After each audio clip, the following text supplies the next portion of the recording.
So I'm here today at the United States Airforce Museum here in Dayton, Ohio.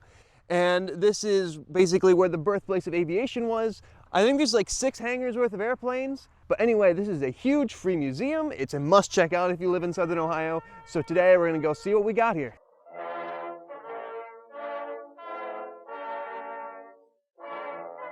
This would have been about the second military aircraft the United States Air Force would have owned. As you can tell, it looks a lot like the Wright Brothers plane, and that's because, of course, the Wright Brothers actually owned the patent on the airplane to begin with.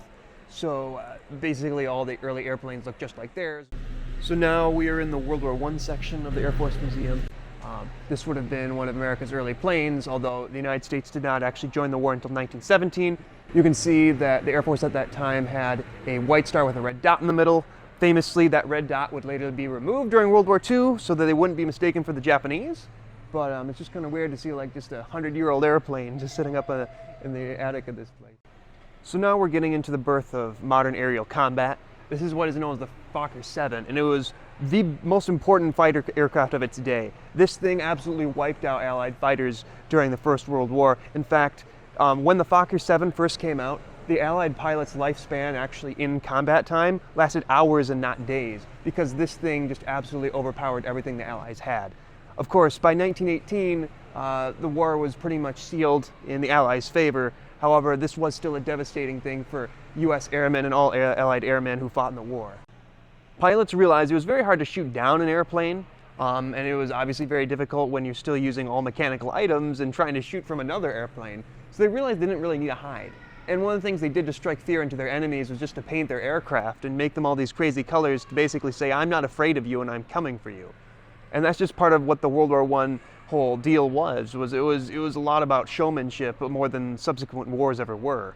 So we're now past the World War I section, and this is basically the interwar years.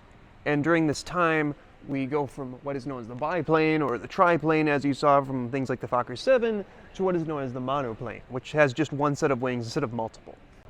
So now we're in the World War II section, and as you can see, a lot of different aircraft were used during the war. But anyway, the United States built so many different aircraft during World War II that I'm sure only like a fraction of the types of models are even in this building. But nonetheless, there's plenty to see in this section for World War II. So above my head, we have basically what is an early helicopter. And once again, although the helicopter kind of had been toyed with and designed before the war, the Germans were really the first ones to actually make use of it. I'm not really sure how many Fokker Angelus they actually made, but this is just one of them. I'm sure there aren't plenty of these that survived the war, but it's just kind of cool to see one of these in the museum. Here we have the Memphis Belle, which was the very first American bombing aircraft to come back from 25 flight missions in Europe. In fact, there was actually a very high death rate, unfortunately, of American bomber crews during World War II in Europe. And this was just an amazing feat that these people actually came back and survived this many missions. And they were part of a big fundraising campaign after their 25th mission, basically to celebrate and basically raise awareness for the war and raise funds. And I think it's kind of cool they still have this one here, because obviously there can only be one. So this behind me is probably one of the most dangerous aircraft ever created. This is not a jet plane, this is a rocket plane, which means it would literally just blast off like a rocket when it would take off. Although it only had about 6 minutes of fuel, it could travel almost 600 miles an hour, which was just unimaginable in the days of prop planes. And if this plane were to get shot down or damaged, it would literally melt the pilot who was behind the actual cockpit. So this is an extremely dangerous aircraft. Now right here we have a German jet called the Me-262. This was the very first jet plane that was actually turned into a fighter aircraft. And believe me, there was nothing scarier for the Allies than seeing a plane like this literally just pass by them in the sky, because it was just so much faster than anything else the Allies had that could throw at them. Fortunately, these came out at the very end of the war and was not able to deal much damage to Allied pilots. I mean, the ending of the war was just inevitable by that point.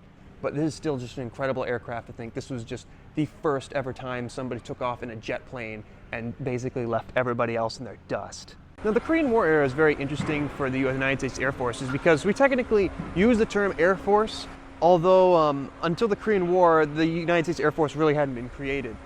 Previously it had been mostly under the Army and the Navy, who actually owned these planes, but the Korean War was the first time that they actually were an independent branch of the service. And by this point, everybody's got a jet plane.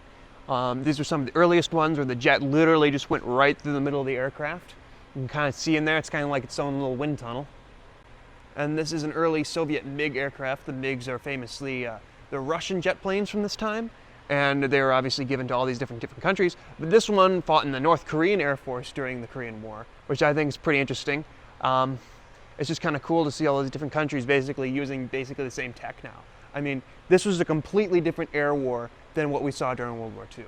By this point, basically all bombing runs were done at night because it was just no longer safe with the fast-tracking anti-aircraft guns and these jet bombers that could just show up in minutes instead of what used to have been hours.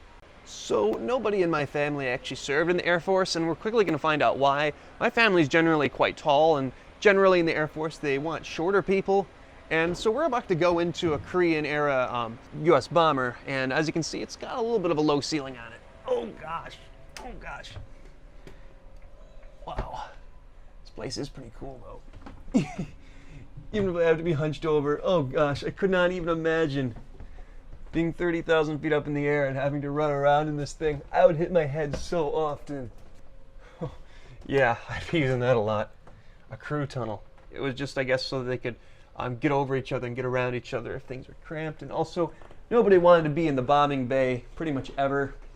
I wonder why, but it's just kind of weird to think that people used to do air missions in this and get shot at, and they'd have to run around and load bombs. I just think sometimes we forget that these airplanes are basically somebody's fighting fortress.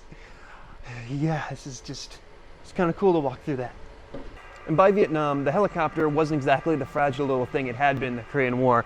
As you can see, this is a lot sturdier and buffer, and these are used to move men around more frequently than they were in the Korean War, which basically just moved like injured troops or much needed supplies. This could transfer many men or even whole units in short periods of time. This section is post-Cold War aircraft, and some of these aircraft were even in service while I was alive, which is kind of weird to think about.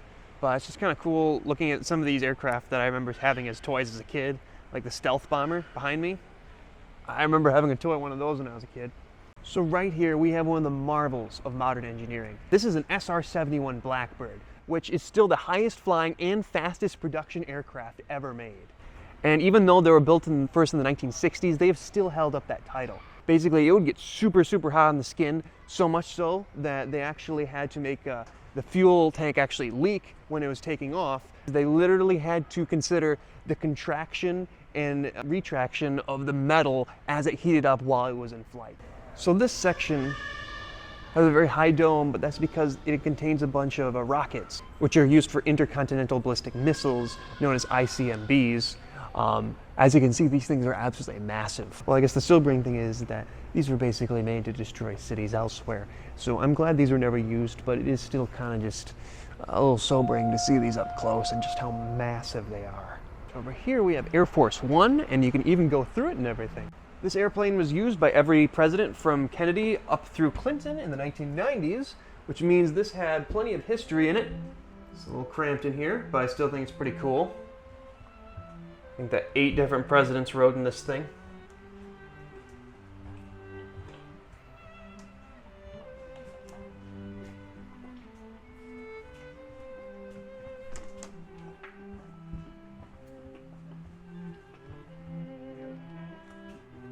Now, this is also the very first aircraft to actually have the name Air Force One. It was originally called like SAM 2600 or something, but people found it just too easily to confuse other aircraft, whereas if it's just called Air Force One, everybody automatically knows what it is. There's the President's Lounge with a telephone in case you need to be reached.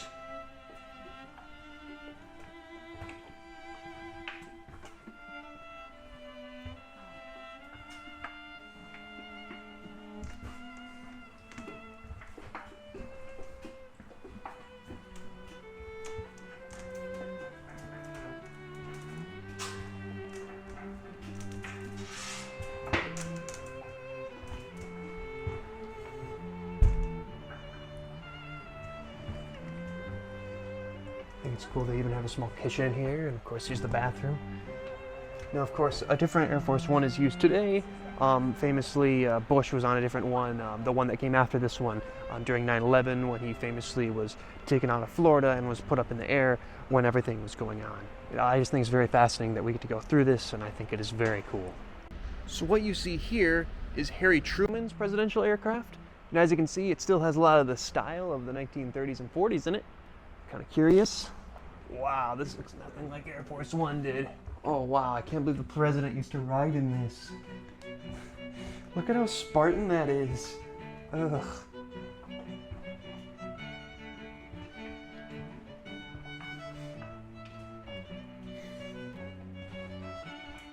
I guess this is from a time before presidential flying had its glamour.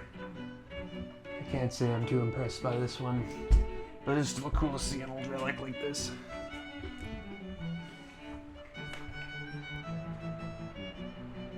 So this is the American Airforce Museum in Dayton, Ohio. If you enjoyed the video, I would really appreciate it if you subscribed. I mean, I'm a little tiny YouTuber and I need every piece of attention that I can get, so anything helps. Hopefully I'll catch you on the next one.